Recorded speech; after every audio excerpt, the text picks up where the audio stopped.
Welcome to the Book Binge. I'm your host, King Crusoe. You can call me KC, and today you're going to get your first real look at my new office setup, plus a mini book haul to go with it, because, I got a handful of new books in January 2025 before doing my office rearrangement and stuff like that. So this isn't technically the first time that I've showed off this portion of the background in a video. My monthly reading wrap-up and TBR video a few weeks back actually had this part of the frame in, but you'll get to see the shelves that obviously aren't in camera frame. Plus I'll probably show just a little bit of the rest of the office. It's not like there's that much going on besides the bookshelves, to be perfectly honest with you, just because I'm actually really happy with this office setup. It's, as far as what you guys see, it's not that much different than it was before, but I have both of my Sun Eater posters up now and kind of like lava lamps and everything to go opposite each other. There's a slightly more symmetrical aspect to it, and overall I'm just really happy with how this looks, both in the frame and everything that's not in the frame. So I wanted to show off some of that stuff, but also go over some of my new book acquisitions from January ahead of doing the bookshelf tour, because, well, there were some new acquisitions, like I said, and this is my first bookshelf tour in 2 years anyway, so it just kind of made sense, doing this relatively large overhaul of sorts with my office. A lot of the stuff that isn't in frame is most of what got done, but the technicalities don't really matter. It's been 2 years since I've done one of these bookshelf tours, so it just felt like the right time to go ahead and do a new one. Since I rearranged the office, it was like, this is perfect timing, so here we are. We're going to start off this video with the mini book haul. Like I said, there's only like 6 books to really cover here, so we'll quickly go through all of these, and then I'll go over and show you the video of all of the bookshelf stuff going on. So let's begin with the mini book haul, covering these in alphabetical order, last name of author, so there's no preferential order here. The first thing that I got in January was Tom's Crossing by Mark Danielewski. Of course, this is the author of House of Leaves, but compared to House of Leaves, as well as The Familiar, Tom's Crossing is actually basically a normal book. You look at it, and it's like a normal formatted book, as opposed to the nonsense that happens in House of Leaves and otherwise. It is a thick book in hardcover. This thing is 1,200 pages, which means I don't want to know how long this would be in certain paperback formats, but it is big, it is thick. Heard lots of really great things about this one from a couple of the channels that I've watched, and it just sounded like a good time. Like, as far as a meaningful book that I would enjoy, this definitely seems like one of them. I don't remember the concept super much, but it is one that does seem like it would be, kind of a heart-wrencher. So I'm looking forward to giving this a shot at some point. It's just that 1,200 pages in hardcover page count is a little bit hard to justify at any point this year, so we'll see. But it is one that I have my eye on, especially as far as like a sort of Western fiction thing goes. So that is the first acquisition. The next acquisition was actually one that was gifted to me, sent to me by the author himself. Thank you to Chance Dillon for sending me the hardcover version of Tears of the Fallen. He had previously sent me the ARC paperback of this book, and I was thinking, there was a point in time where I was thinking I might actually be reading this like early this year, ahead of the second book, Mercy, Ill is the Fate, or something like that, that's going to be releasing here very soon. And I wanted to read the first one and then read the second one near release. Those plans kind of fell through, so that's not happening this year. Probably, we'll see. You never know what I could end up having done. But Chance did send me the hardcover of this. He agreed to do that. And part of the reason why I'm excited to have this is not just so I can read it physically, because there are apparently some issues with the ARC that, needed to be updated to the final version. He recommended reading like the Kindle version if I got to it. But with the hardcover, there's a naked hardback on there with artwork on it that looks pretty great. A couple of those bits of the artwork appear as, like little mini art pieces within the book itself. I believe that is right here, so you get the same in black and white within the book.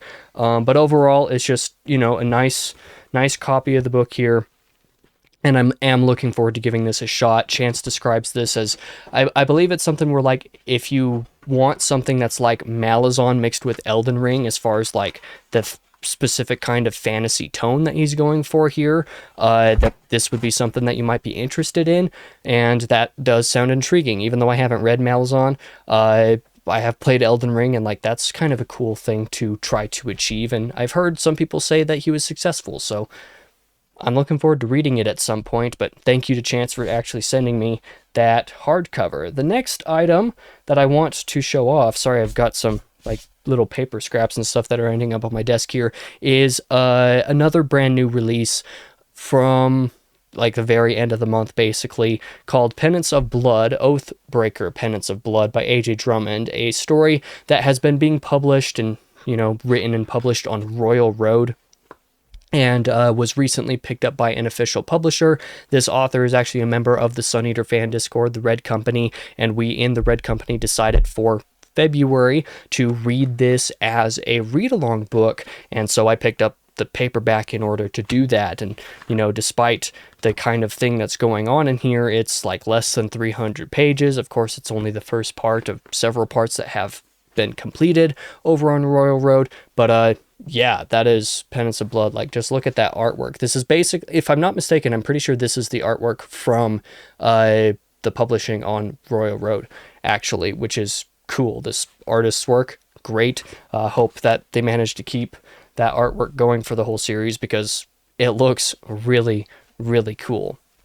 And next up, we're going to switch over to a little bit more of a non-fiction side of things briefly for a book, one that one of my friends, Tokyo, has been reading, or rather read pretty recently. That is Nuclear War, A Scenario by Annie Jacobson. Annie Jacobson has written some books that like go deep into like history and stuff regarding certain, not esoteric per se, but different like topics where there's a lot of like hidden information or information that isn't like super publicly known. And so she's written some lengthy books about some of this kind of stuff, but she's also written a couple books that kind of take topics that, are pretty serious subject matter and like does basically a hypothetical scenario, like what if this thing like actually happened type of thing. That seems to be what Nuclear War was doing. So it's like kind of a non-fiction-y type of way to explore like what nuclear war realistically would probably look like, or something like that. That's why it's called a scenario. And according to Tokyo, this is pretty dismal reading in some regards, but it did actually sound like quite interesting, quite captivating, and kind of enlightening as far as like how quickly things would hit the fan if nuclear war actually happened. And so I picked this up, not least because that book, I believe, like on Amazon at the time that Tokyo was reading it, I think the hardcover was like less than $10 or something. So I was like, sure, I will do that. So I did that. And then these last couple things that I wanted to show off are actually a couple of special editions. One of them being the Anderida UK special edition for Empire of Silence. So this finally came out after a long road of like production issues. These papers sticking out of here are some little bonus content that you could purchase additionally with the item. So basically, pretty sure this material is technically exclusive. Like, you're not going to be able to find this anywhere else but here. So like maybe I technically shouldn't be showing this and letting you read it, but it doesn't really matter. These were included, but the book itself, this is a ginormous book, by the way. If you're talking your normal hardcover size, like this is right about the dimensions of your normal hardcover as far as width and height go. That is how much taller and wider the Anderida special editions of Sun Eater are. And with the thickness and quality of the paper, this thing is heavy. Considering that Empire of Silence is one of the shorter books of the series, there are a couple books in the series that are probably going to have to be 2 bindings. Like Shadows Upon Time will absolutely be 2 bindings. There's no way they're going to make it 1. But let me just go ahead and show off a little bit of what's going on here, since this is basically exclusive and it does look really cool.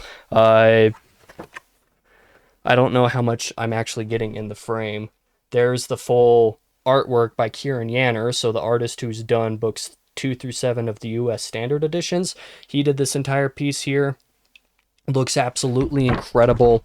And beyond the artwork itself, the actual book, it's using that same, kind of foil cloth, not foil, but, that cloth kind of cover and actual printed material on it, kind of like what they started doing as a prototype for the Murdered Son special edition last year. And yeah, just looks absolutely incredible. It feels very weighty. There's all that stuff going on. There's my copy number 103 that I've been getting since I got the first books, a few years ago at this point. There's the original artwork kind of tipped in there. And then, yeah, just the quality of this paper. And there's, the unique introduction in here. There's the front page with the update. You're not going to be able to see the lettering, the Jadian lettering in here. I've just got too much light shining on here, and it's a little bit too faint to see. But the quality of all this, with some of the chapter headings having unique artwork from Kieran. Let me just find a couple of the art pieces inside just to show you. There's Emesh. Let me find another one. You get some artwork of the Umand. Just some really cool stuff going on in here. Really, really fantastic quality. Rob does such good work with these editions of the books. Just, man. Oh, there's an art piece that was actually shown off in the introduction or the announcement of this book. So, this is incredible. If you know the scene that this is from, obviously why it looks that way. It's just so, so cool. Absolutely incredible work, incredible quality. This thing is worth the price. And it's sometimes a little bit hard to swallow for purchasers, the price of shipping books to the US from the UK, particularly with regard to Andorita, because Rob does charge a good bit for the shipping, but honestly he should be charging more for the books. So the fact that you're getting these for the price that you're getting them at in the first place is honestly it makes sense what you're not paying for as far as the book itself, despite being as high quality as it is, just for the shipping, and it's quick and good quality, and the books come out still looking really nice. Just, it's always incredible. Absolutely worth it. So excited to be able to see what the future of the series comes out to with Andorita, particularly with Kieran Yanner continuing to do the artwork. I'm just so excited to see more. And then the last book to show off in this little mini haul that's still actually ended up being long enough for its entire own video is Leatherbound for the Lost Metal, the last book in Era 2 of Mistborn by Brandon Sanderson, because with, the office setup, I put books up and realized, hey, look, there's enough space for the Lost Metal, and I didn't know if the Leatherbound for it had actually come out yet, and it had come out, so I decided to buy it to actually fill out that collection in that little spot on the shelf there. So I now have the whole Era 2 collection. I'm pretty sure all of the Dragonsteel leatherbound books that are available at this point. So Elantris, Mistborn Era 1, Warbreaker Era 2. Then I have, the what's it called? Dragonsteel Prime. Way of Kings Prime over here. Whatever the series is called, Stormlight Archive, the first couple books of those Leatherbounds, plus all the secret projects over here. So I've got all the nice Sanderson edition books, and I'm actually looking forward to starting to get to reading Sanderson once I'm finished with Wheel of Time, which at the time of this video's release should hopefully be within the next couple months when I'm done with that series. But yeah, that is the entirety of the haul. I hope you enjoyed that, but now we can actually get into the bookshelf tour itself. So I'll just be, kind of narrating over top what becomes a video of this. So yeah, I hope you enjoy the tour. Before we get to the actual office setup part of this tour, I will go ahead and just show you the one bookshelf that is still in my bedroom with some books on it.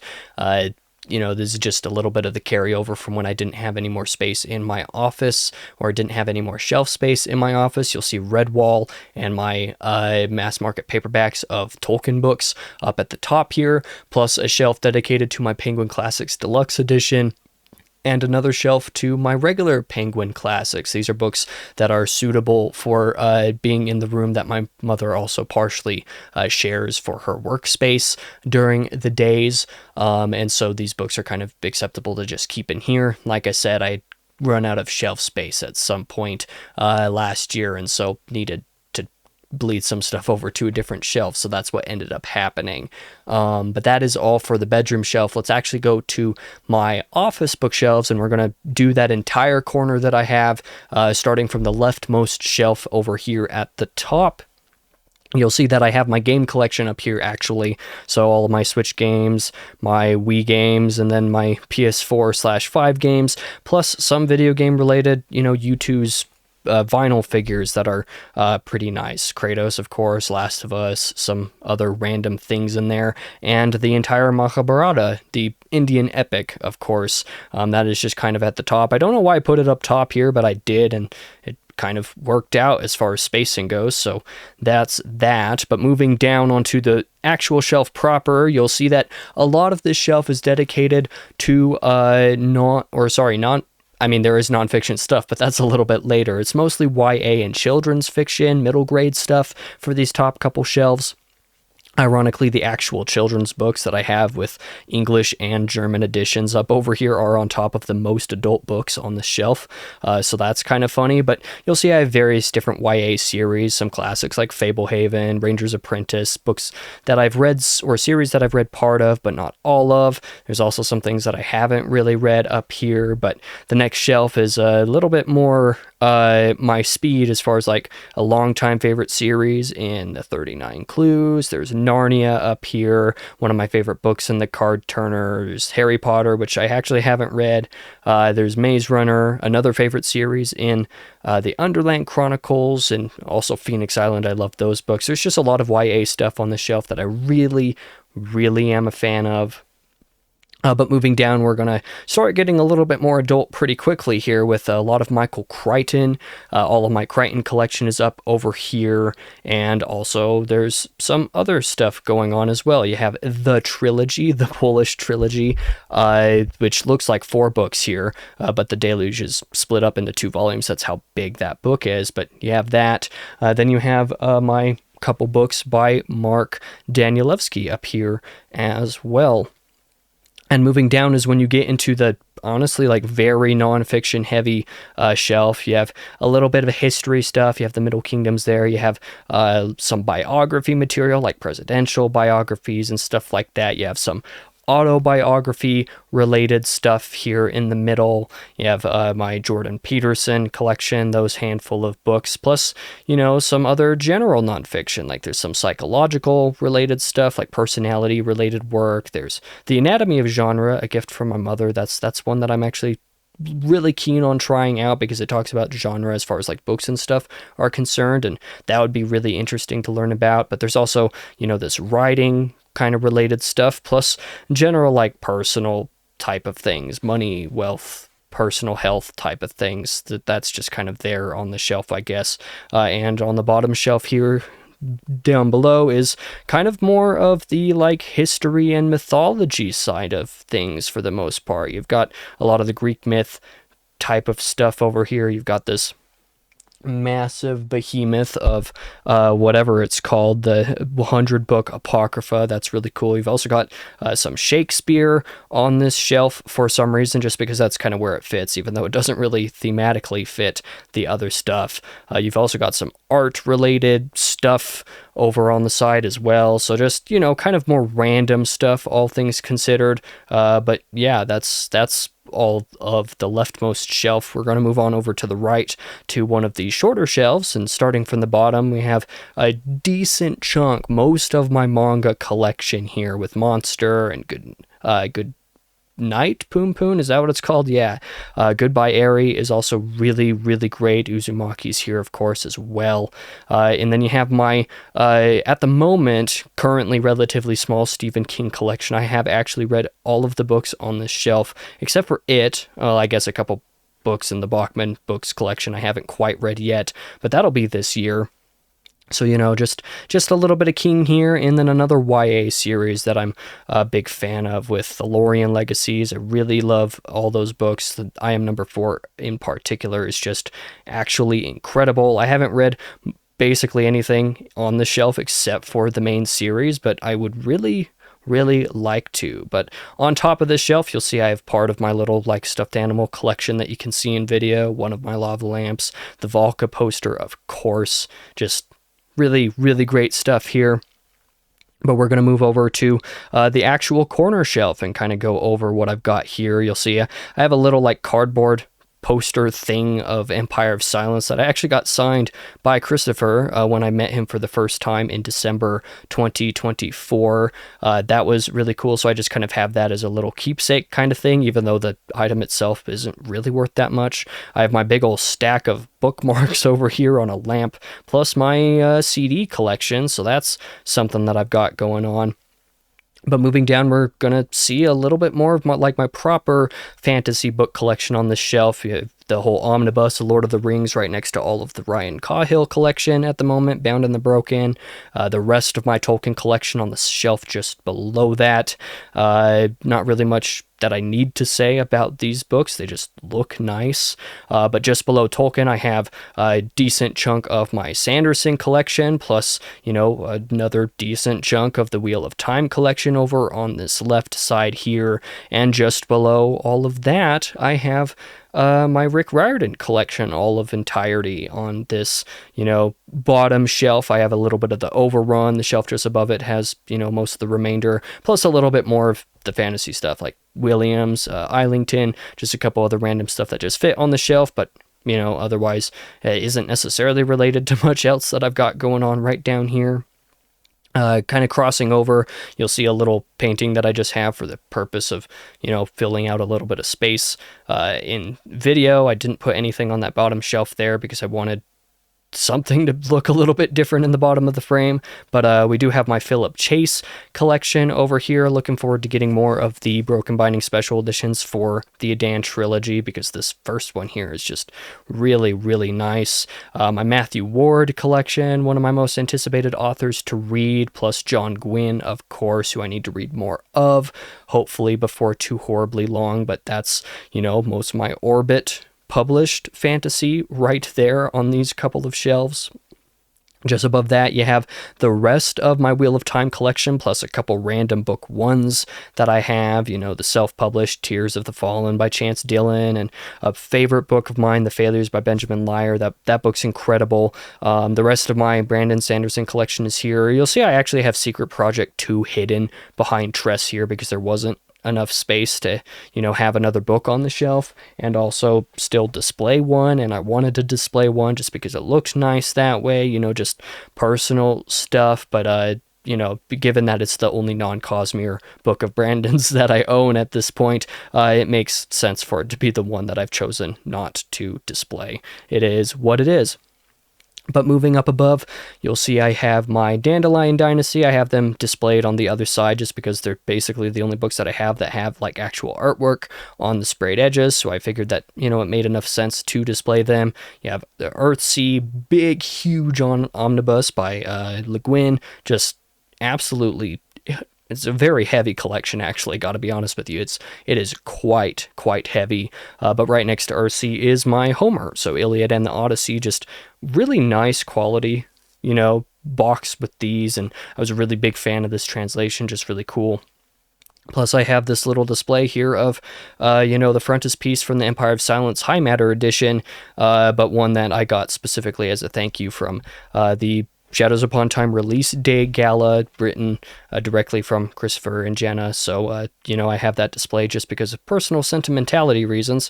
It is what it is. But moving up, we have another big chunk of my manga collection. That is the Vinland Saga, just waiting on one final volume to actually be translated and released, even though that'll probably take, another year or so before that's actually done. Not entirely sure how long it would take, but that's what my guess is what'll happen, given that the 14th one basically just released But so I have all of that on this shelf, and just above that I have my, film and TV collection. So all of the DVDs and Blu-rays that I own are up here just above all of that. And that makes up most of the corner shelf, actually. I haven't actually shown you properly my whole Sun Eater shrine, which is the entire center portion of the corner shelf. So you have the Russian editions of the books that I have up top, and the reason I bought these is because they're really high quality, actually. But the reason I bought them is because of these naked hardcovers showing the artwork without any text on them. Just phenomenal quality on these. These are some of the most beautiful books I own just because of how high quality the actual printing on the hardcovers are. Just immensely good. I love it so much. I'll never be able to read these unironically in this language, but man, I could not pass up the opportunity to own these. Just below them are the actual standard US editions. You'll see I have my Shadows Upon Time release day gala, a little memorial plaque thing that Jenna also sent me personally again. That came with the other card that I showed you. I have that displayed in front. You have the full series 1 through 7, plus a duplicate of 7 that I got halfway accidentally, plus the deluxe version of the first book, so that's fun, plus little custom buttons made by a friend. The owner of the Sun Eater fan Discord, Orion, made these custom little buttons for all of the books, displaying the covers, so I have them hooked on each one, just because that's cool. Somebody made, some fun little similar buttons for to commemorate the signature black polo that Christopher always wears in all of the time, every day. It's like the only thing he wears. There are a bunch of people who went to the gala wearing the polos, and so somebody made buttons for that, and I got one of the buttons because that was fun. And then also, the red company symbol was also made into buttons by Orion. I don't know if Orion made the Polo Time buttons or not. I don't think so, but I'm not entirely sure. But either way, there's that. That's the US collection. Down below that, you have the UK collection. You'll see there's an empty spot here because at the time of recording this shelf, I have not actually received the 7th book from the UK yet. Hasn't shipped yet. Maybe by the time I actually record the video portion, I do have it, and I'm just lying to you in the voiceover. I'm not entirely sure, but in either case, that's that. I have another little bracelet thing that Orion made personally and gave to me at the gala event or over that weekend. There's the print-on-demand hardcovers for a couple of the novellas that have come out. There's a pin from the event. There's this custom coin that another friend had made that he gave to me, Doom. That was great. Plus the High Matter edition of Empire of Silence, or rather, that's the actual slipcase for it. The lettered edition, the numbered edition slipcase. I actually have some of the older paperbacks of the novellas stuffed in there, just kind of hidden away because they don't need to be displayed, and I have that there because anyway, moving on, we have the Anderida editions of the series that I have. So you'll see the Murdered Sun, the original draft of Empire of Silence. Of course, Empire of Silence, a big, hefty boy over here. Then there's their version of the novellas plus short story collections. There's that, the original Disquiet Gods hardcover as well, plus a couple custom things made by a friend. Classy Wagon made Fangs of Oanos into a custom little binding that he gave to a handful of friends, and Christopher. Same thing with Grim Dark Magazine, the issue that contained the Royal Game. So those are just a couple things that I have, plus a couple other special items, artwork from Kieran and the stuff that just kind of came with Anderida stuff. Gratis. Thanks to Rob from Anderida for sending me a couple of these extra things. But, I have my Dragonsteel Nexus 2025 badge that I have here commemorated, Shadows Upon Time bookmark. I have my special guest from the gala event here. Just, general Sun Eater centerpiece, basically. Just this whole center section of the shelf is just Sun Eater, and that felt appropriate to me. So that is all of that. But we're going to move back on over to the right yet again and show you another one of the smaller bookshelves that I have. At the very bottom over here, once again, we have my Malazan collection, plus the 5 Warrior Angels by Brian Lee Durfee, Grimoire collection, the Dragonsteel Nexus Grimoire from 2025 that has a Adamant story from Christopher in there. I got a couple signatures in here, not many. I didn't really bother to go about trying to get as many as I possibly could, but notably I did get Ryan Kyle's signature in pencil. He told me that that might have been the first time he signed anything with a pencil. So there's something like that. I didn't have a pen on me. That's why the pencil got the signature. But anyway, moving up, we have my Ken Follett collection, the Kingsbridge collection. Sorry, of course, that last book, I don't think I would easily be able to get the format to match the first 4 of the most recent book, if there's one that even exists. So I went ahead and got the standard hardcover, or sorry, the paperback from America to match all of that. Just, it is what it is. That's what I have. And then I also have a partial collection of Discworld gifted to me by several friends, like back in late 2024. I believe they did that as a Christmas gift, ? Maybe a birthday gift. I don't remember. But it was definitely a gift. I'm going to be trying that series out this year. I'm excited to do so, actually. Very excited for that. I will be giving a handful of those books a shot this year. I will be reading at least 4 to 6 of them this year. Don't worry.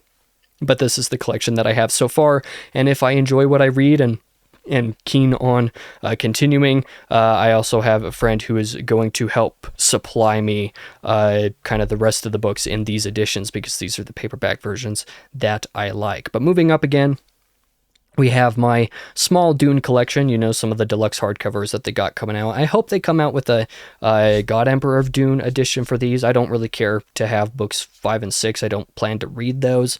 But when I continue this series, I do want to read potentially through God Emperor of Dune, but I'm happy to have these. There's also a little bit more YA stuff here, 11 Thumps. I don't know why I put 11 Thumps over on the shelf here, but that's just where I put it. And then next to 11 Thumps is the rest of my manga collection, I'm pretty sure, and that's The Girl from the Other Side, which I just recently read, with these beautiful deluxe omnibuses. Also, we have a little bit more gaming memorabilia. We have a very cheap prop of Kratos' Leviathan axe from the Dad of War games, plus, the collector's edition statue from Marvel Spider-Man 2 that are over here. I'm not just a book reader. I also like other stuff, so I have a little bit of game memorabilia. The nice hardcovers of McCarthy's Western Family duology, because I loved those books, and so I have that little blue, cooler tone here to kind of offset the warmer tone of the Hadrian poster, and also to match the cooler tone of the blue lava lamp. Just, coloring stuff that I have going on over here that I find interesting. And then finally, the rightmost shelf of this whole corner setup, coming from top to bottom. This shelf is a lot more like eclectic. It's got more random stuff going on. It's kind of the one that has like the least consistent theming going on, but there's still some. This top shelf has some random thick books in it, but it's also got some consistency as far as like collections. There's a little bit of Star Wars up here, sure, but there's also like my Ray Bradbury story collection. There's an omnibus with a few Jack London, is that the name, books? I'm sorry, I'm doing the voiceover otherwise, like not actually on the shelf, so I can't actually see it. But you have the Grimm's Fairy Tales, you have some other omnibuses like William Hope Hodgson stories, Poe, Lovecraft, all that kind of stuff. So like there's a little bit of a theme that like there's thick books and there's collections up here, a little bit of Star Wars. So like it's a little random, but it's well enough. The second shelf is where you get, more into like the rest of the Star Wars collection that I actually own here, plus a little bit of other extra random science fiction. There's my one little Warhammer book that I have over here randomly, plus the Ender's Game series, the main series of that, at least up to this point. So like, just general sci-fi theming that is somewhat consistent, at least. Maybe not a ton, but still. Moving down below, we have some more random, like assorted stuff. It's a lot of this is still like kind of in sci-fi with a little fantasy in a couple places, and some other random, just general genre fiction shelf. You have Andy Weir, Canonical for Leibowitz, of course, which is great. You have a very Weir-esque story in Mickey 7. You have some more like supernatural thriller type of stuff from Steve Diamond, this trilogy. Jason Cordova, kind of a similar thing going on. DJ Butler with a very, what's the term? Like alternate history epic fantasy. That's kind of something that's going on here. It's alternate history America, but basically like epic fantasy, because there's like a magic stuff going on, but it's also like flintlock fantasy sort of to a degree, because it's set in like the 1800s, I think, or something. I don't know. I don't remember entirely, but like very cool stuff going on. It's very, very very interesting concept for sure. Don't mind the mismatching editions. Baen never actually published all 4 books in matching editions for some reason, because reasons. Then there's Jay Kristoff randomly, my Aunt McCaffrey, kind of like I said, the sci-fi fantasy stuff popping up a little bit more over here. Tchaikovsky for fantasy. There's a little bit more like horror, sort of, but not like really horror as far as I know. I don't really know what to classify Blackwater, but that's here. More sci-fi in the Hitchhiker's Guide omnibus that I have, plus some Western stuff with the Lonesome Dove saga and The White Country by Boston Tarrant. Just like I said, a sort of genre fiction stuff on this shelf. Kind of a similar thing going on down below that. You have a lot of Michael J. Sullivan and Robin Hobb, so that makes up some fantasy stuff that you've got here, but you've also got some historical stuff with, the Civil War trilogy, plus, some more literary stuff with Terra Nostra and Man in Search of Lost Time, Cloud Atlas. So like I said, just still getting a little bit more random. In the very bottom shelf below, some historical mythology-based stuff, Irish mythology from Shauna Lawless over here. You got the rest of my McCarthy collection over here in all the paperback versions. Some more plays randomly by Moliere, plus some other random stuff between, different colorings and just random stuff. Rebecca and Rand, the Ilium duology, those books are actually kind of technically upside down. I actually stacked those the opposite way than I meant to. At least as far as the recording goes. I will probably have that fixed by the time I record this, or I will fix it while I don't know. Anyway, moving on. You just have more Robert McCammon, Bernard Cornwell, just some other random assorted stuffs that I've just kind of got and put on the shelf because I didn't know where else to put it. But that finishes up this whole corner of the office space. Let's kind of take like a little bit of a wider view and see what I've got going on. Just like I said, I'm very happy with how all of this looks. I think it is very beautiful. But I do have one last shelf to show you guys over here on the other side of the desk. This has got like the rest of my collection as it is right now. And let's do this last one, bottom and the top as well, because the very bottom shelf has kind of got like some miscellaneous horror stuff going on. You got Frankenstein, American Psycho, Lord of Dark, but just kind of random stuff. There's a little bit of Stephen Graham Jones there. I have some more Stephen Graham Jones, but that's on the shelf just above this. You have Red Rabbit, which was a favorite book of mine. You got some Stephen Pressfield here, some of the start of my pension collection here, plus a couple paperbacks, a couple more paperbacks from Tchaikovsky that I have for some reason.